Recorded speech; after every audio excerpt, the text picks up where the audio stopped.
इस साल बीएसपी को लगे दो जोरदार झटके, बुआ भतीजा हुए फेल, चंद्रशेखर आज़ाद से मिली चुनौती।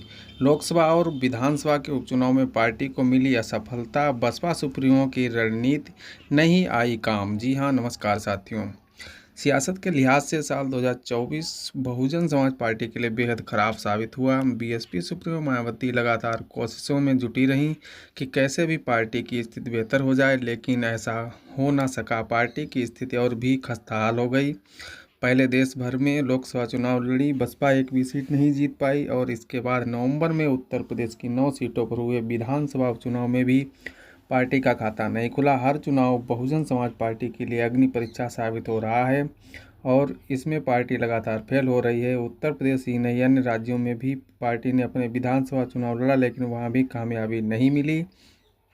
उत्तर प्रदेश में जिस पार्टी की मुखिया 4 बार सत्ता पर काबिज हुई हो, उस पार्टी का ग्राफ चढ़ने के बाद इस कदर उतरा कि चुनाव दर चुनाव इसमें गिरावट भी आई। बात हो रही है बहुजन समाज पार्टी की। बीएसपी मुखिया मायावती सूबे की सत्ता पर 4 बार काबिज हुई। उत्तर प्रदेश में बीएसपी की ताकत का अंदाजा साल 2007 में हुआ, तब जब बीएसपी ने अकेले दम प्रचंड बहुमत हासिल किया। ऐसा पहले कभी नहीं हुआ था, कोई पार्टी नहीं कर पाई थी। उस साल बहुजन समाज पार्टी ने उत्तर प्रदेश की 403 विधानसभा सीटों में से 212 सीटों पर जीत हासिल की और उत्तर प्रदेश की सिंहासन पर कब्जा जमाया। प्रचंड बहुमत के साथ मायावती उत्तर प्रदेश की मुख्यमंत्री बनी। वर्ष 2012 से लेकर 2017 तक उन्होंने सत्ता पर बसपा का वर्चस्व, लेकिन बीएसपी ये कभी उम्मीद नहीं की होगी कि जब 2017 में फिर से विधानसभा चुनाव होंगे तो पार्टी की स्थिति इस कदर बिगड़ जाएगी कि मुख्य विपक्षी दल की स्थिति तक न रह जाएगी। 2017 से बहुजन समाज पार्टी का ढलान शुरू हुआ और 2024 तक ये सिलसिला लगातार जारी रहा। वहीं आपको बता दें कि बहुजन समाज पार्टी ने ऐलान किया था कि 2024 के लोकसभा चुनाव में किसी से भी गठबंधन नहीं होगा। बीएसपी मुखिया मायावती ने अपने वादे के अनुसार वैसा ही किया। देश भर में लोकसभा चुनाव में बहुजन समाज पार्टी मैदान में उतरी।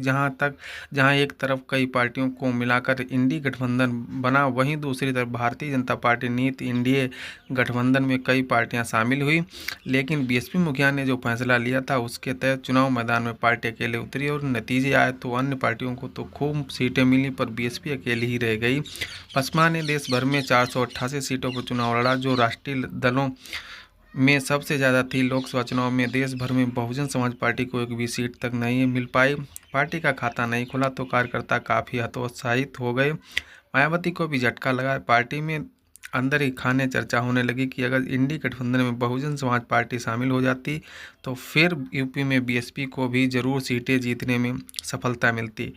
हालांकि इतना ही नहीं, आपको बता दें कि जब यूपी में बीएसपी को सीटें असफलता मिली, हालांकि उम्मीद पर दुनिया कायम, तो बीएसपी ने भी उम्मीद नहीं छोड़ी और आगे आने वाले विधानसभा उपचुनाव के लिए तैयारी की। लोकसभा चुनाव में हार के जख्म से उबर न सकने वाली बहुजन समाज पार्टी ने यूपी की 9 सीटों पर विधानसभा चुनाव में ये उम्मीद की थी कि जख्मों पर मरहम लग जाएगा, लेकिन ऐसा हुआ कि नहीं। बीएसपी के जख्म भरने के बजाय और हरे हो गए। पार्टी का हाथी एक कदम भी आगे नहीं बढ़ पाया। 9 विधानसभा सीटों पर उपचुनाव मैदान में उतरी थी बहुजन समाज पार्टी। वहीं बहुजन समाज पार्टी को एक भी सीट नहीं मिली। इतना ही नहीं, पार्टी को यूपी की 9 सीटों में हुए उपचुनाव में सीट न मिलने के साथ साथ इतना ही नहीं, पार्टी का मत प्रतिशत भी औंधे मुँह गिरा। वहीं पार्टी की हालत उपचुनाव में और ख़राब हो गई। बहुजन समाज पार्टी सुप्रीमो मायावती दलित वोटरों पर अपना एकाधिकार जताती रही हैं, लेकिन अब उसमें भी सेंध लग गई है। साल 2024 में मायावती के लिए सबसे बड़ी चुनौती आज़ाद समाज पार्टी के अध्यक्ष चंद्रशेखर आज़ाद साबित हुए। लोकसभा चुनाव में नगीना सीट पर मैदान में उतरे चंद्रशेखर ने जीत हासिल की और सांसद बन गए, जबकि इस सीट पर कभी बहुजन समाज पार्टी का दबदबा हुआ करता था। यही नहीं, इसके बाद जब 9 सीटों पर उपचुनाव हुए तो चंद्रशेखर आज़ाद की आज़ाद समाज पार्टी ने बहुजन समाज पार्टी के प्रत्याशियों को 3 सीटों पर हरा दिया। यानी नई नवेली पार्टी ने बहुजन समाज पार्टी और मायावती को सोचने पर मजबूर कर दिया। हालांकि इन 9 सीटों पर बहुजन समाज पार्टी जीती न आज़ाद समाज पार्टी जीती, लेकिन बीएसपी का असली खेल आज़ाद समाज पार्टी ने ही बिगाड़ा। बहुजन समाज पार्टी ने जब जीत की उम्मीद कहीं से नजर नहीं आ रही थी तो बीएसपी सुप्रीमो मायावती ने अपने भतीजे आकाश आनंद को कमान थमाई पार्टी का उत्तराधिकारी घोषित किया। हालांकि कुछ दिन बाद ही उनसे ये अधिकार छीन भी लिया। लोकसभा चुनाव के दौरान आकाश आनंद के भाषण जनता को खूब रास आ रहे थे। पार्टी में उम्मीद भी जागने लगी थी, लेकिन एक रैली के दौरान उन्होंने कुछ ऐसा बोला कि बसपा सुप्रीमो मायावती को उन्हें चुनावी मैदान के साथ ही पद से भी हटाना पड़ा। इससे बहुजन समाज पार्टी का गुणा गणित बिगड़ गया। लोकसभा चुनाव में आकाश आनंद फेल साबित हुए। बावजूद इसके बुआ मायावती ने भतीजे को प्रभार देना नहीं छोड़ा। मध्य प्रदेश, झारखंड, छत्तीसगढ़, हरियाणा, तेलंगाना और जम्मू कश्मीर जैसे राज्यों में चुनाव हुए और आकाश आनंद ने खूब रैलियां की, जन समर्थन जुटाया, लेकिन एक भी प्रदेश ऐसा नहीं रहा जहां पर बीएसपी का हाथी दौड़ पाया हो। हाथी की सुस्त चाल बीएसपी के लिए कोई इस्तेमाल नहीं कर पा रही है। कुल मिलाकर बीएसपी के ब्रह्मास्त्र आकाश आनंद भी फिलहाल अभी फेल ही साबित हो रहे हैं।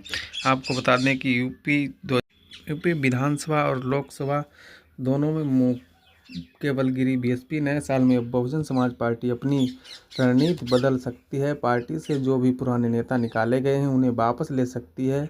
पुराने नेताओं के साथ नए साल में नई रणनीति पर चलकर 2027 में फिर से बहुजन समाज पार्टी का दबदबा कायम करने की कोशिश हो सकती है। कई बार इशारों में बीएसपी मुखिया ने जताया भी कि पुराने वफादार नेताओं का पार्टी में फिर से स्वागत है, अगर वह आएंगे तो उन्हें नहीं एतराज़ है।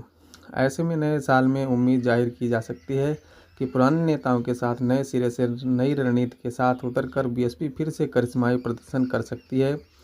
वरिष्ठ पत्रकारों का, राजनीतिक विश्लेषकों का मानना है कि बहुजन समाज पार्टी की हालत अपने कर्मों के चलते ही खराब हुई है। पार्टी अपने अहंकार में अभी तक चूर है। सभी पार्टियों के नेता चुनाव के दौरान तो कम से कम जनता के बीच जाते ही हैं, लेकिन बहुजन समाज पार्टी की मुखिया मायावती उस दौरान भी कोई विशेष गंभीरता नहीं दिखाती हैं। ऐसे में जब जनता के बीच नेता जाएगा ही नहीं तो फिर धीरे धीरे जनता का रुख नेता के प्रति वफादारी का नहीं रहेगा। बीएसपी के साथ कुछ ऐसा ही हो रहा है। अब बीएसपी के अपने वोटरों में भी विश्वास खत्म हो रहा है। यही वजह है कि अब कोर वोटर भी बहुजन समाज पार्टी को वोट नहीं कर रहे हैं। पार्टी की अपनी लापरवाही से ही चंद्रशेखर अब बीएसपी मतदाताओं पर अपना प्रभाव छोड़ने लगे हैं। बसपा को चाहिए कि अपने पुराने नेताओं को साथ लेकर आगे बढ़े और बसपा मुखिया मायावती खुद मैदान में उतरे, तभी बेहतरी की उम्मीद की जा सकती है।